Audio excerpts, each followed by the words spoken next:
Hola, I'm live for I have a freaking idea when I live like last time. I'm so bored with this event. Not gonna lie, I haven't played Themis in 2-3 week. Yeah, but this I'm tired of digging actually. So this is all the rise of the artifacts, the cut all the rest of cut scenes of the artifacts. So enjoy.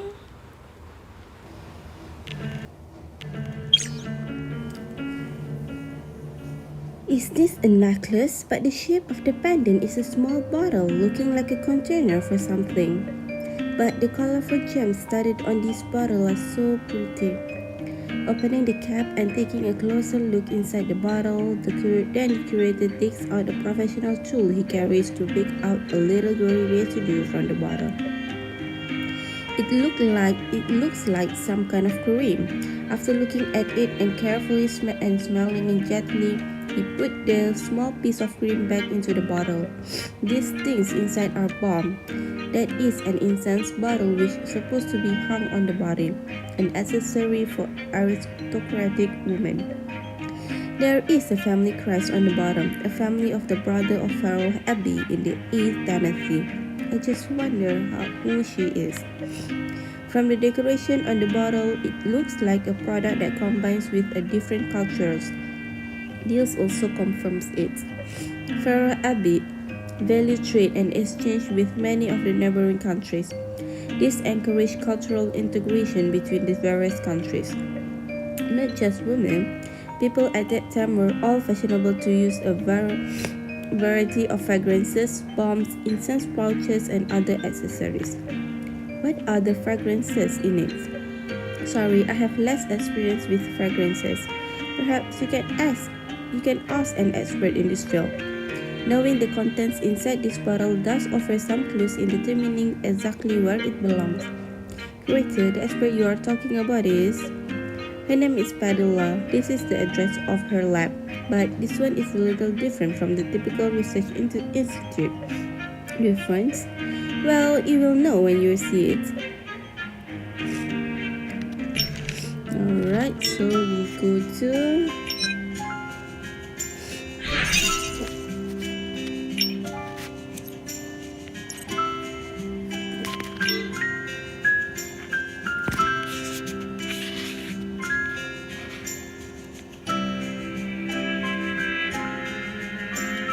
be careful not to track this Padilla's lab. What a beautiful place! It is very different indeed. When walking into her institute, you feel shocked. Without many bookshelves and experimental equipment as expected here. The blue sky is outside the glass wall, and the butterflies are flying among the blooming flowers inside. It is just like an exquisite garden. Hi guys, is there anything special in my institute? Padilla dressed in the traditional clothing of ancient Khmer with very young looking. She is a real beauty. After hearing the reason for our visit, she lifts the corners of her mouth in a smile. Well, I'm fine with helping you. However, I don't want to be an acquaintance with people who are clueless about fragrances. She leads you deep into the room to a table lined with rows of colorful and delicately made bottles with strange and unfamiliar scents. If you can tell me what any 5 of their fragrances made of, then I'll help you. How's that for a deal? Simple, right? Very well. Let me have a try. There's no need to worry. I'll be fine. After responding to Padilla, Vin approaches you to whisper in your ear and then calmly approaches the fragrances. Oh, then let's begin. The first one is Lotus and Wine. Vin picks up the bottle and sniffs it lightly. After a brief moment of thought, he gives his answer. Wow, Vin's amazing. Correct. The second one, Grapes Rose. A touch of pine as well. In no time at all, Vin identified all 5 fragrances and Padilla finally decides to help. She takes the artifact into the room besides, then comes out after a short while later and hands you a note with fragrance scent. The instructions are all here. You can take it back. Bye now. After saying that, she leaves on her own. The note also smells good. Padilla is really a distinctive scholar. Let's head back now. When thinking of Vince's proficient skill on incense identification, you can't help but admire it. So you're good at spices too?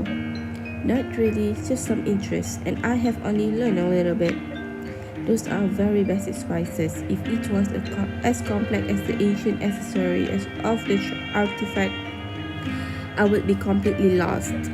Remember, I scented all our clothes with medicinal incense to repel insects before, so maybe she has smelled this and come up with such a question. So she's not trying to embarrass us, just out of interest? Maybe, but it doesn't matter. Let's hurry back. The curator is still waiting for our answer.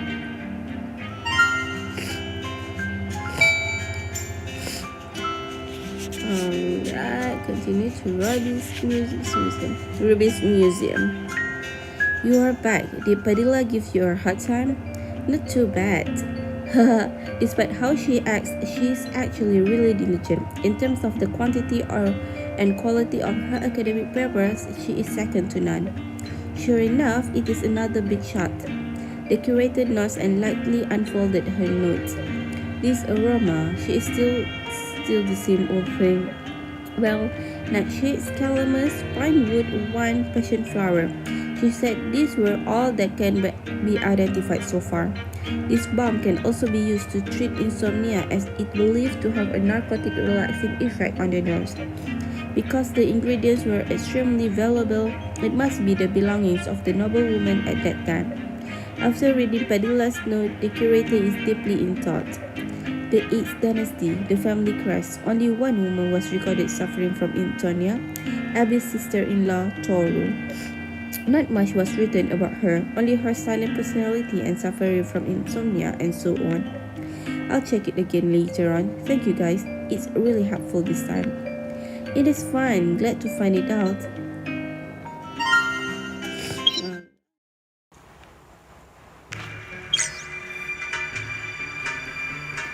This knife, its shape seems to be quite special. This curved blade, the serpentine handle, and the gold material are all typical features of the aristocratic utensil in the Short dynasty. The back of the knife was often engraved with the owner's name. Let's see. Turning the knife over, sure enough, the curator finds a few special symbols on the other side near the handle. Curator, do you know their text?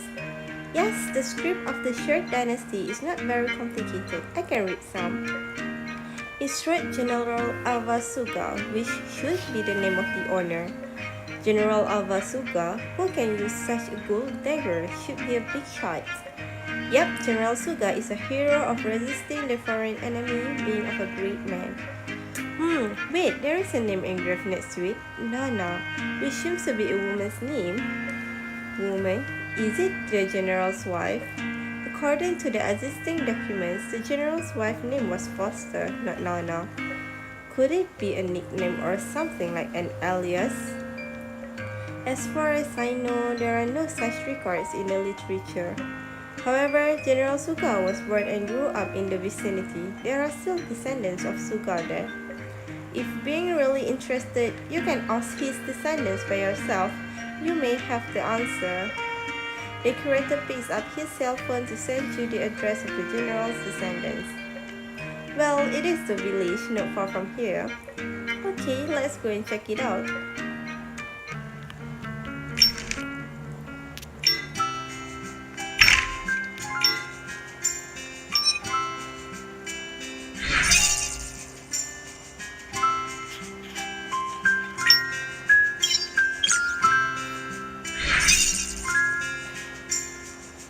Upon arriving at the village, you find the village scribe, who is said to be the most knowledgeable person in the village. As a direct descendant of Suga, he knows many legends about Suga unknown to outsider village. The family name of our village is Suga. We are indeed the descendants of General Suga. If you have any questions, just ask me. Then please take a look at this. This is A golden short sword? I can't believe it. It is really found. As soon as he spots the golden short sword in your hands, the scribe opens his eyes wide. The general was incorruptible. There are not too many rare relics found. Unexpectedly, is this sword very famous? Yes, it was a token of love from his wife to the general. The general carried it with him all his life. Is it from the general's wife? But the name on it does not seem to be hers. You hastily points out the female name on the sword. The scribe looks at it carefully, then bursts into a laugh. Haha, it is exactly his wife. Nana is the general's endearment term for her. This name had not appeared in the history books, which was only known to very few people close to her. It means my pearl. My pearl, what an endearment. This couple loved each other very much. Yes, unfortunately, the wife later passed away before the general. The general then put the sword in the tomb to accompany her and later buried himself together. May I ask if their tombs are nearby? Yes, it is the place where the general was born and grew up, so the general and his wife were also buried here. Looks like this short sword was also excavated from their tomb by grave robbers and hidden here. Those damn grave robbers! Thank you guys for bringing the general's short sword back to life. You are welcome. We are the one who needs to thank you. When you are talking, a young villager interrupts your conversation. Sorry to interrupt, sir. Untruth's shell is sick. Please hurry to have a look. Oh, I will be there as soon as I get my stuff ready. You go ahead first. Having said that, he smiles at you with an apology. Sorry guys, I'm going to excuse myself first. Are you also a doctor in the village? Sort of. I have learned some simple medical skills when I was young. I can help the villagers with minor illnesses. It is not easy for doctors outside to come to this remote place. I just take an emergency. We'll go back to the museum then, and thank you for telling us so much. Bye, two kind youngsters.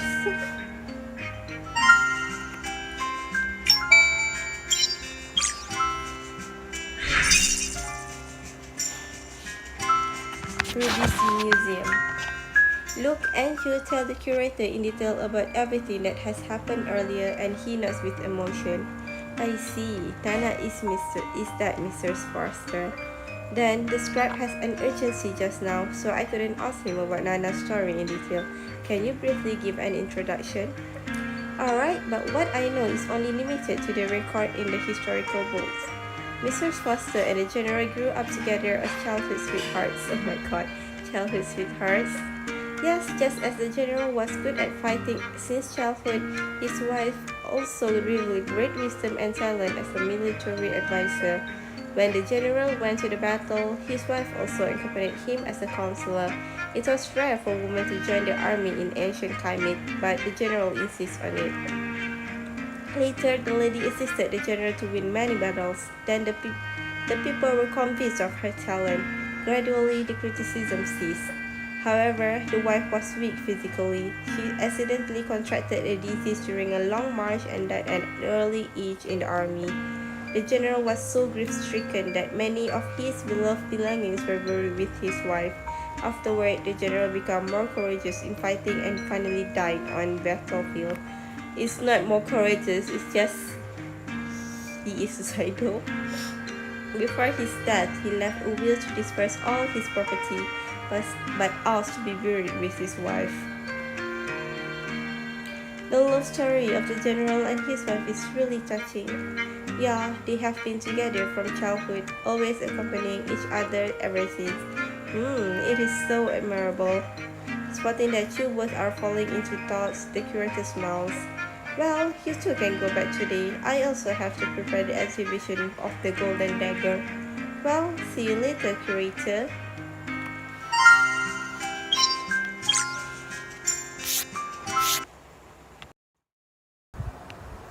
The exploration of this.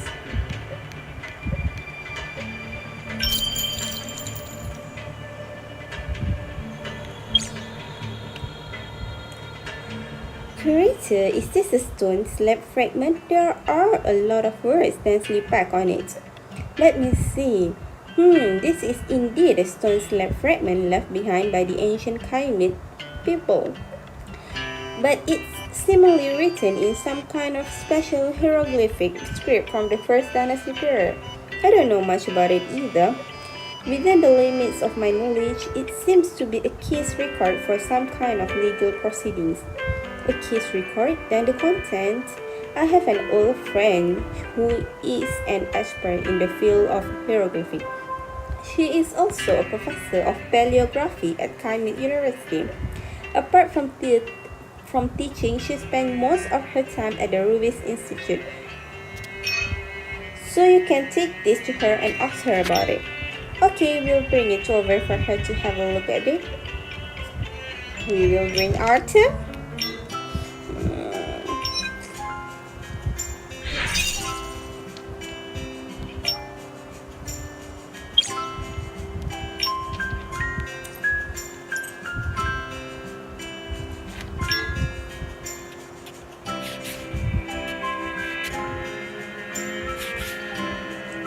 The curator's friend is a kind middle-aged woman. Her name is Sally. After hearing the purpose behind your visit, she invites you into her office. Ruby's Research Center. Every now and then, the curator sends people with questions regarding hieroglyphics to me. Because of that, I quickly become an expert in this field. Please wait while I have a look at this. Thanks. The professor takes the slab from your hand, carefully looking it over. Soon she returns with answers. He is right. It is indeed a record of legal cases during the First Dynasty. What are the details, the legal keys? Professor Sally takes a slide and begins to read it in detail. A man named Al borrowed 10 gold coins from a nobleman named Cathy and signed a contract. According to the law at the time, Al could use his father's or his own money after his death as a collateral. At that time, his father had died and had been mummified, so Cathy regarded this as a very binding contract. His father's mummy? I've heard that this was the most common and proven of contracts being made in ancient Kaimit. Exactly. Ancient Kaimit attached great importance to rebirth. As the most important prop of rebirth, mummies have extraordinary significance. All insisted on transporting the mummy to Cathy himself. But during this transport, something seems to have happened. What happened? The professor shrugs her shoulder and returns the slate to us. Unfortunately, that's all that's written here. I think the document should have been broken into 2 or 3 parts, and what you have found so far is just the first part. As for finding the remaining fragments, that will depend on how well your excavation goes. I see. In that case, let's take this back to the curator and explain what's going on. Yes, I think he must be waiting for us too. The professor briefly smiles at you and your companion. She sits in front of her keyboard and types away. Shortly after, she takes out a document and hands it to you. Here you go. I've put together the information regarding that stone slab for you. He doesn't like to read the electronic version, so I'll have to bother you guys to hand this to him. Not a problem. Thanks a lot. Bye. Good luck with your discovery.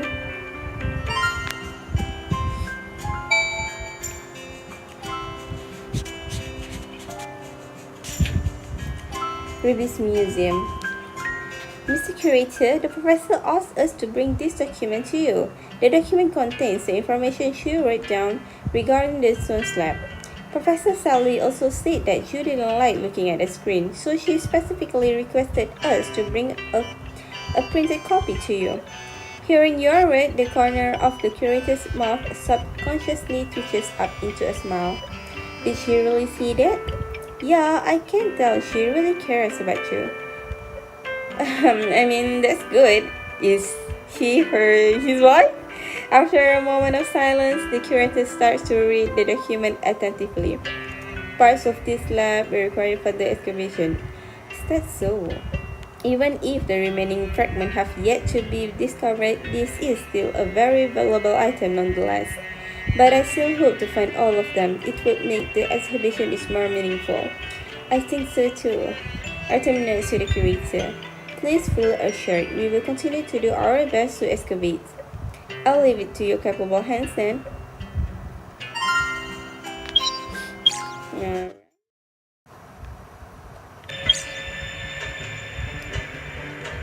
Oh, you found a real mummy! From the shape and technique, it is indeed an ancient Khmer craft. Ah, it really is a mummy. From the shape, it seems to be a small crocodile. Yep, the ancient crocodiles were small in size. When dehydrated after being mummified, they become even smaller. He points to the inscription on the golden trim on the crocodile's belly. Euphra, the crocodile god, is here to bless and protect Ladi. Ladi was a small city-state of the ancient kingdom of Khmer. It's near the coast. It's almost 2,000 years old. At that time, wars were everywhere, and Ladi was also in danger of disaster from the sea. So they believed in Euphra. As a symbol of bravery, agility, longevity, and water source, a crocodile is the main deity of Ladi. Is Ladi far from the present rubies? That's not too far off, so I think this must be stored by the tomb raiders after the raided tombs. It's them again. Luckily, there is not much damage. Yep, since the Ladi people worshipped the crocodile so much, even the coffin lid was also made on its measurement, being very sturdy. At that time, they would choose the strongest crocodile to be themed in the temple, dressing it up with specialized gold ornaments and feeding it well. After death, it was mummified and buried in a coffin. Look, these gold ornaments on its body were probably worn during its life. Well, then this one must have been a very awesome crocodile at that time. That's right, such a great crocodile. We have to save it well. Shirara, can you go to the institute and get a mummy kiss first? I'll ask someone to order a more suitable one later. No problem, I'll take care of it.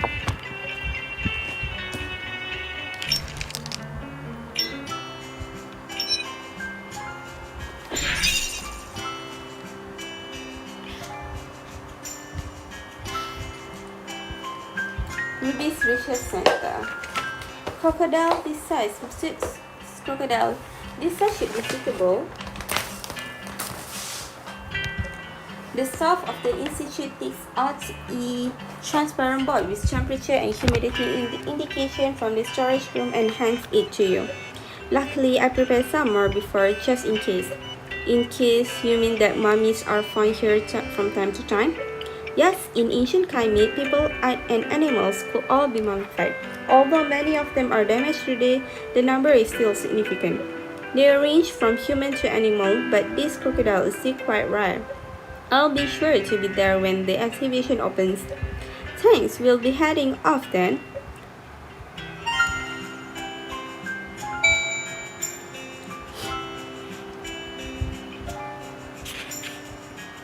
Previous museum. We're back. Here you go. This part should fit. Okay, but I have to bother you guys to make another trip. Yeah, what is it for?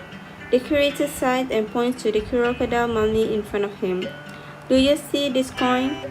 Looking through it, the box containing the crocodile, you spot a small silver coin seemingly of small denomination.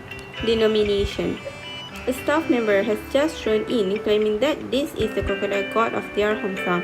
The flesh has been immortal for thousands of years. It throws money just for the sake of luck. I happen to find and dissuade him away.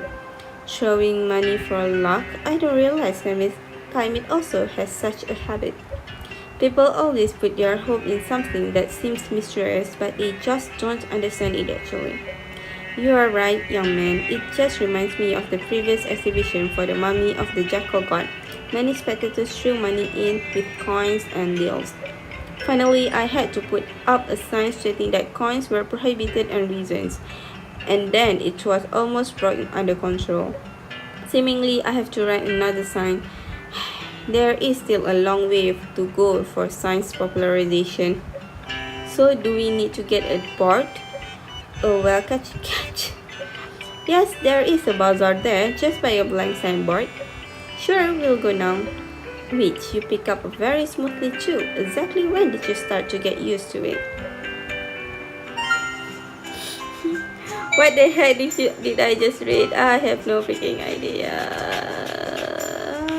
seems is bizarre. The handicraft here are completely different from those in Mien. This shawl is so beautiful and the beads on this bracelet are also special. Really? Oh. Hello, we would like to buy a blank sign that can be placed next to the exhibit. Does the curator ask for it? This one is just the right size for contemporary instruction. Thanks, here are money, but how do you know it's for the curator? People from the museum often come over here. They say that the curator likes to write the collection description on his own, so they like to buy ours. I see.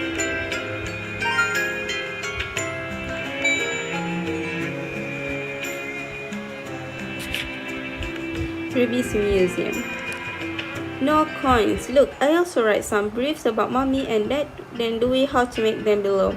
How about it? Is there anything you can't read? It is very clear. Thanks, curator. You look carefully at that description. From the production process to the reason why a coin is forbidden is all stated very clearly. As soon as you bring the sign back, the curator starts writing immediately and finishes it in a short time. That's good. Climate has a long history with a rich cultural heritage. Even today, the people here are still extraordinarily religious. It has also led to misconception. If more people could believe in science, the significance of the museum will be fulfilled. Agreed. In the country where I was born, the church also bound the people with stereotypes likewise, restricting the development of the society. I believe, however, that this will be only temporary. The curator looks at Vin gratefully, patting him on the shoulder. Exactly, young man. The young generation like you are the best hope for the future. Thanks, then we will take our leave. Looking forward to watching the exhibition soon. It wouldn't be long. See you soon, guys. Well, see you later, curator.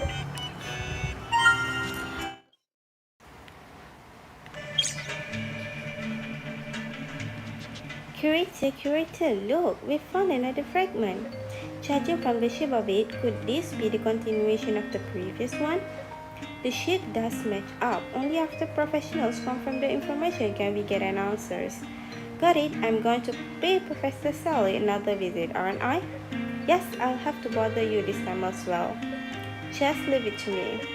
After making sure you've left, the curator shakes his head with a smile. Haha, this kid. Alright, so let's go see Professor Sally.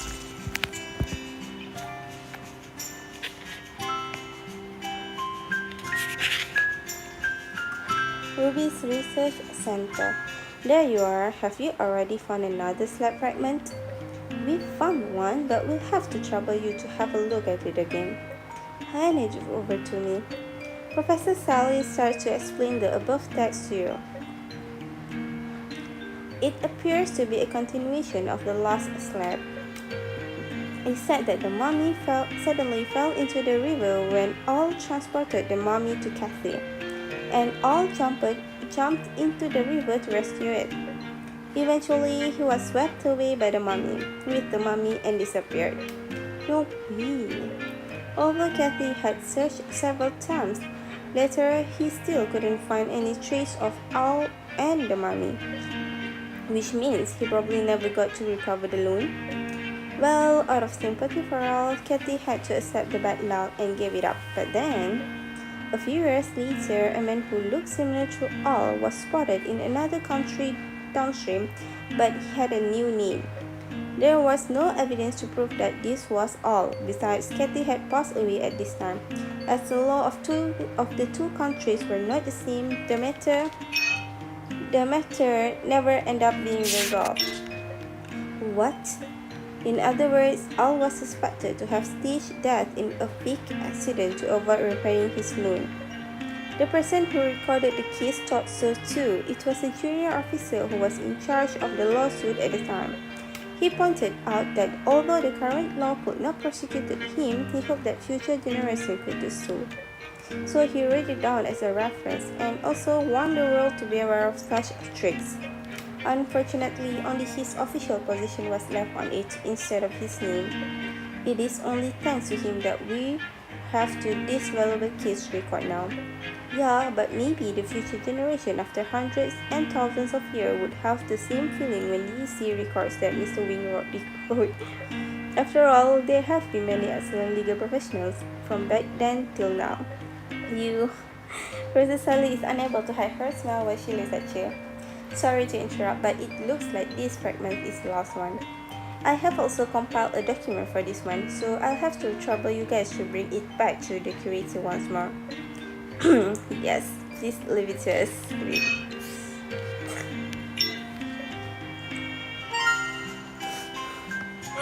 Oh. Previous museum. Curator, the fragment we found is the continuation of the previous one, just as we thought.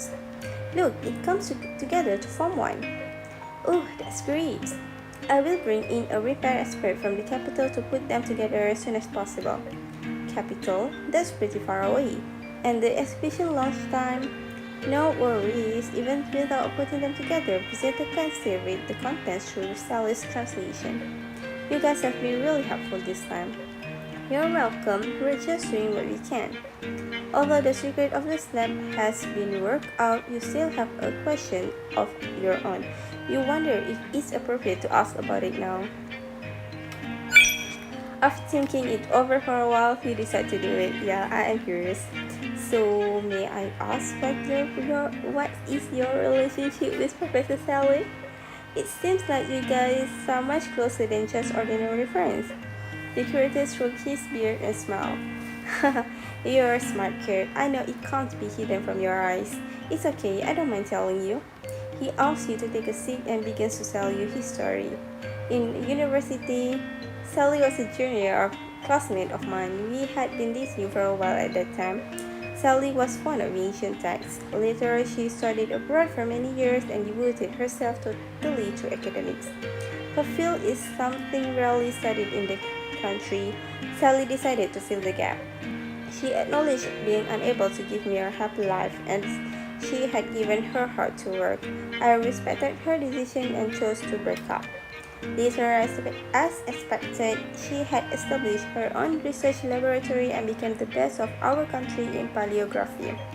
I sincerely felt happy for her. She was able to achieve something great in the field that she loved and was able to make her dreams come true.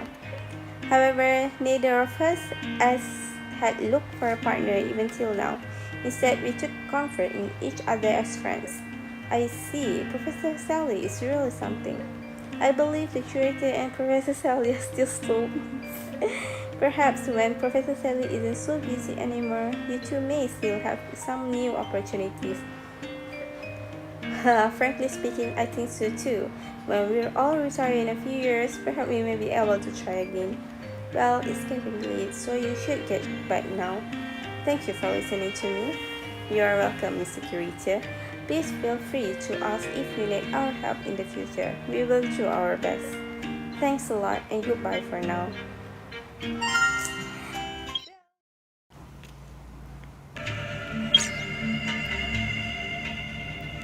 Curator, is this a model of an ancient climate ship? You show the curator the collection that has just been discovered. It is a partially gilded boat with the ends crooked. Although there are some patches of fading, it still vaguely presents the past magnificence. It appears to be something from the ancient kingdom called Daylight Ship. It is at least 4,000 years old. At that time, Kamik was still a grassy swamp as there was sufficient rainfall, thus boats were in great demand. A boat like this one could basically navigate around all the rivers nearby at that time. It was very handy for transporting both passengers and small cargo. Besides, this model is very large in size with abandoned decoration which should be a burial object of high nobility. Turning over and over to stare carefully at the ship model, he looks at you with some regret. However, this model seems to be missing the mast. Is it the kinds of things hanging sails? Yes, daylight ships usually have masts, but this one might lost over the years. Shuara, perhaps I have to bother you with another one. There is a shipping expert nearby named Aman. Please bring this with you to ask him how to repair the mast. Sure, leave it to me. Thanks. He should be at Oasis Lake examining the boat building at this time. You guys can go straight down there. No problem.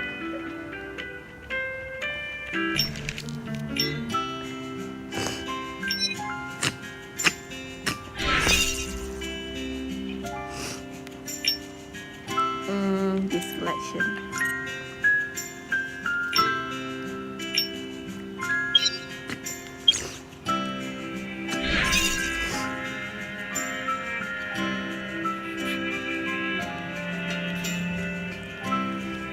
Excuse me, is there a shipping specialist here named Arman? You're looking for Mr. Arman? Sorry, you're at a bad time. He has just left in an emergency and he promised to be back later. That is okay, we can wait for him for a while. By the way, are you two from the other cities? If you are trying a meeting, would you like to try our boating activity? Yes, there are tourists coming here every year. We happen to be a shipyard, so we are thinking of some new projects. So we make a lot of antique canoes. Look, it's like this. Rafting on the lake in a group of two is so romantic just to think about it. The activity is especially suitable for young people like you. Pooty, the view here seems to be pretty good. Flora, do you want to try? Sounds good, but it has to bother this lady to inform us when Mr. Rahman returns. No problem. Then please come this way and get ready to enjoy the exclusive time for you two at Haih.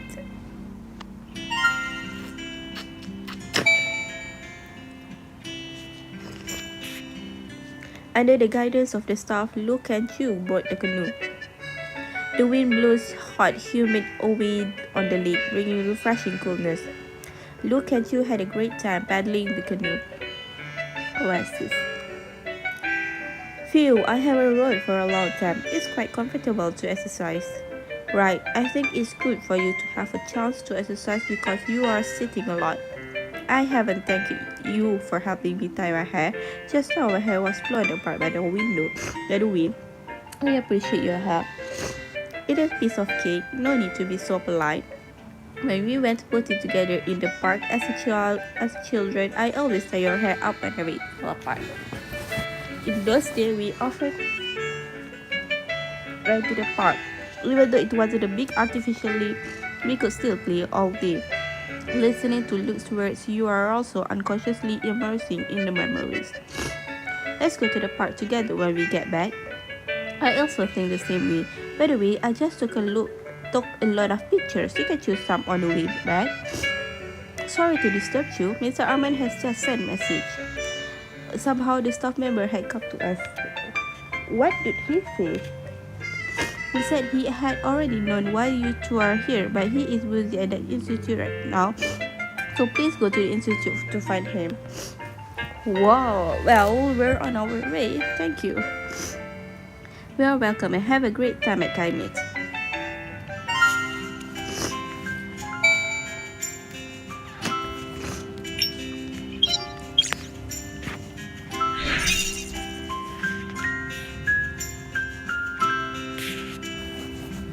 Ruby's Research Center. It is a typical hybrid ship for passengers and cargo, an early work of the ancient kingdom. The location of the mast is here. For the sail and mast pattern, I will put the information together for you. Mr. Arman is a well-dressed middle-aged man who gets right to the point without delay. 10 minutes later, Mr. Arman hands you the information. That's it. You guys can take it back, and for him, I still have some things to do on my side. So I leave it you to it. Alright, thanks. Mr. Rahman, he seems to be a very serious character.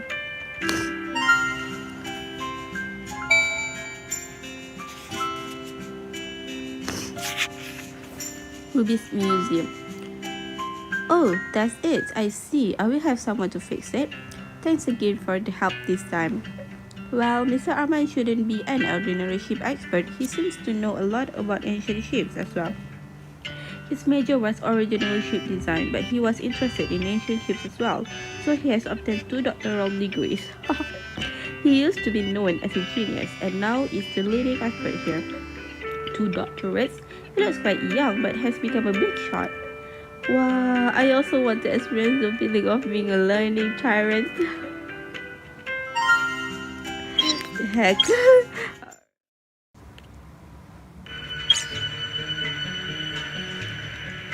Here is it the treasure map? It should be. It was drawn on sheepskin. From the script used, it should be from the new dynasty. Hold on, what are these red lines on the back? It seems to be from a marker. Marker? Could it be written by tomb readers? I also think so, and these marked lines seemingly point to some place. There is also a circle here. Actually, there are a few similarities with the original treasure map. Does it mean that they marked the new treasure on this antique treasure map? The curators burrowed forward, looking ponderous at the map. I'm afraid that is. Those tomb readers didn't only rob but also destroyed artifacts. There are The curator becomes a little excited, cough in misery. We rush forward to calm him down. Well, is it possible to erase out these red lines? Not sure. I'll have to ask first. If it couldn't be removed, then it could be. Hang on a minute. Let me take a look. To find a way to comfort the curator, you look closely at the treasure map. After a glance, you find it somewhat familiar. Sure enough, if your speculation is correct, looking at that place labeled by the marker, does it look like the desert oasis we have visited last time? If memory serves me right, the locations of the cacti, houses, and camels are also very consistent with the markings on the map. Though their artistic skills really do need some help. I was thinking, could it be that the grave robbers made those markings to indicate that there was buried treasures there? So what are you saying is? Well, I guess it takes time for you to find someone to fix the treasure map. So why don't we take this opportunity to search according to the map markings on it? Maybe there will be some unexpected discoveries. Okay, but you must be very careful. Well, my teammate is a professional detective. Curator, you can rest assured.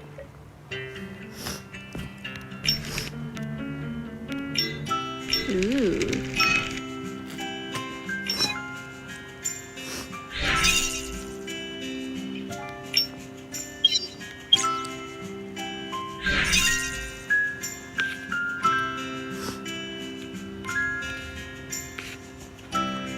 Treasure map guide. The location labeled by the marker is here. Luke takes out the photo of the treasure map, confirming it again.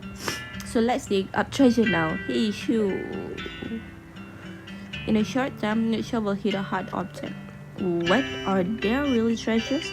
Let's have a look. Quite heavy.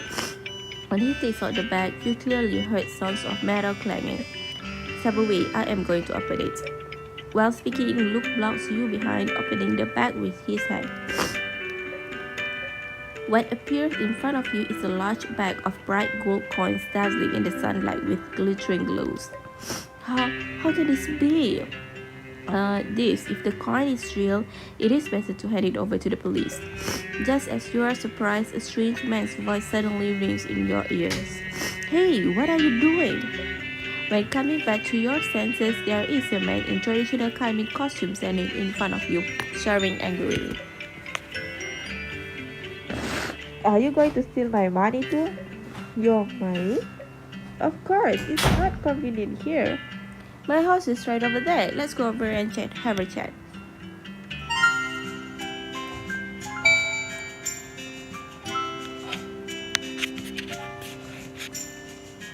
Villager's home. At his home, you explain to him the reason for the visit. He breathed in a sigh of relief. Oh, you're from the museum. I thought the grave robbers had come back again. We shouldn't look like tomb readers.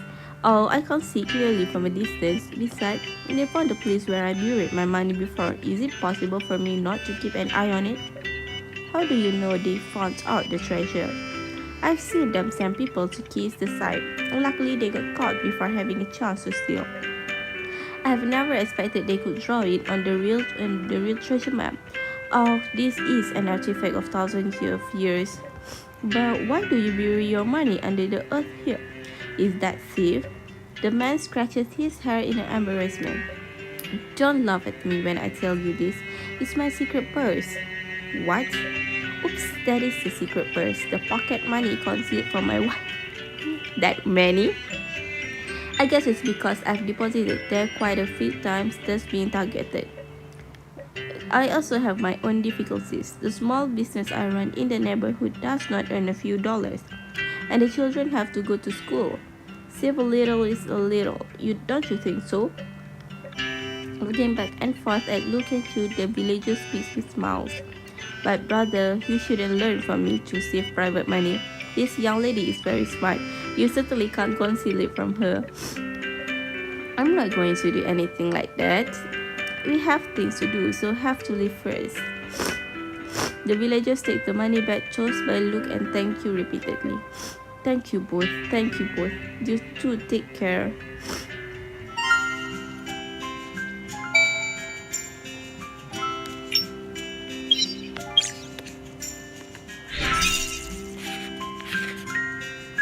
With this music. So that's how it is. In your absence, I have also got the treasure map restored. After listening to your story, the curator presents the restored treasure map. The backs of the ancient parchment scrolls are well clean, leaving them completely untouched. I can't believe how quickly it is done. Yes, the institute says that it's your latest technology, which is very handy. Luckily. Great, so can you tell us something about this treasure map? It's Pharaoh's gold mine. Pharaoh's? Exactly. There are about 2 tons of gold buried here. The penultimate pharaoh of the new dynasty ordered the artisans to draw this drawing. At that time, the dynasty was at the very end due to wars and foreign invasions. Pharaoh knew his kingdom would crash down. He had buried most of the accumulated wealth in a wish to leave it to his descendants in such a way to restore the country. What about this money? A few years after the treasure map was completed, the new dynasty collapsed. His descendants had indeed taken the treasure out. It is still unknown what they had done with the money, but the new dynasty, however, was never recovered. Could it be that the grave robbers also had no luck in finding the treasure and saw the map as nothing more than a piece of scrap paper? These tomb raiders don't care about antiques at all. They only care about their profit. Yeah, anyway, it's still good to have the treasure map restored. Thank you both for the help this time. You must come to have a look when the exhibition opens. Sure, no problem.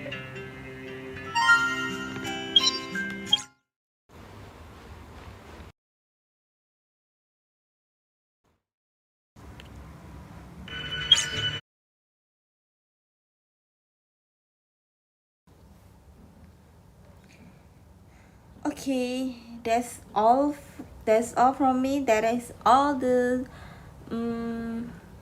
cutscene. So I will see you in continuation of the story.